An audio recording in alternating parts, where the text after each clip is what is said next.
Haa, akkam jirtu? Har'a barnoota baayoloojii kutaa 9 waliin jalqabna. Unit 1 Introduction to Biology jedha. Definition of biology. Biology came from two Greek words, bio means life and logos meaning study. Biology jecha Giriikii lamarraa dhufe. Innis bio fi logos kan jedhudha. Bio jechuun life jechuudha. Logo jechuun immoo study jechuudha. Kanaafuu biology jechuun the study of life isa jennudha. Biology is the scientific study of life or living things. Biology waa'ee maalii qorata? Waa'ee lubbu qabeeyyii qorata.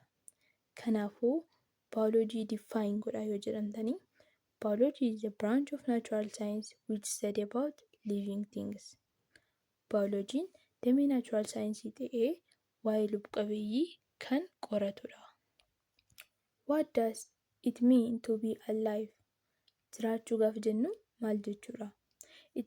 It seems very difficult to objectively define life in a simple sentence, but we organize life mainly by common characteristics shared by living system. Alive jecha jedhu kana simple sentenceidhaan ibsuun baay'ee cima.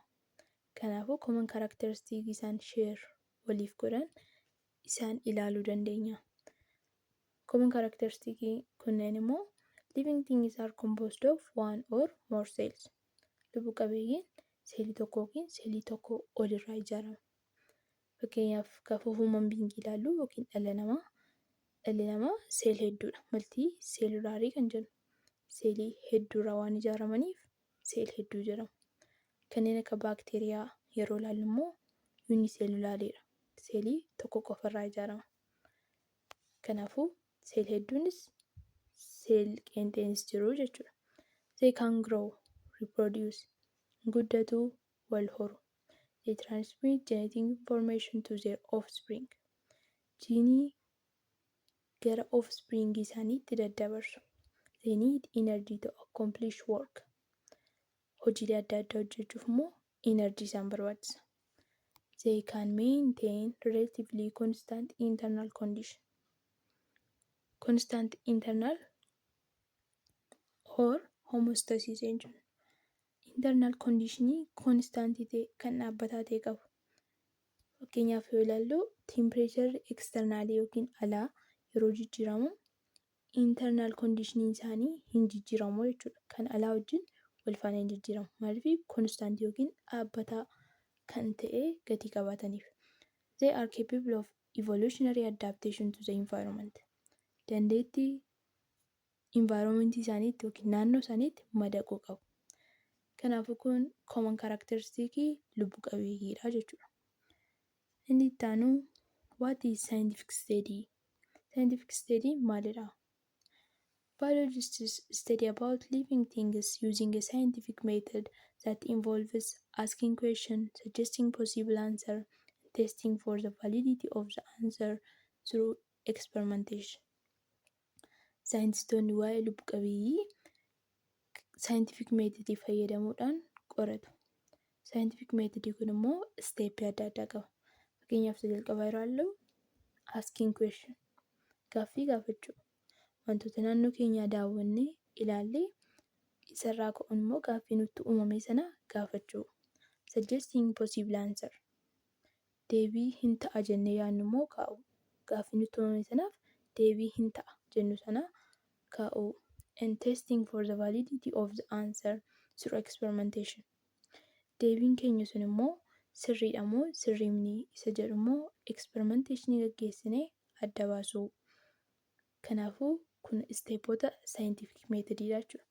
This scientific study follows the study of structure and process that we can verify, observe and measure either directly or indirectly with the help of tools and technology such as microscope. Scientific method kana yeroo gaggeessinu immoo directly, indirectly observe gochuu dandeenya yookiin immoo measure gochuu dandeenya. Directly yeroo jennu akkasumatti wantoota naannoo keenyaa ilaaluun.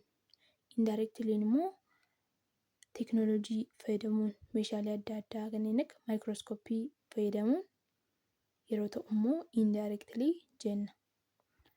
Mata dureen itti aanu What relationship does biology have with the other field of natural science? Biologiin hariiroo akkamii qaba? Fiildii natural saayinsii kanneen biroo wajjin hariiroo akkamii qabaata?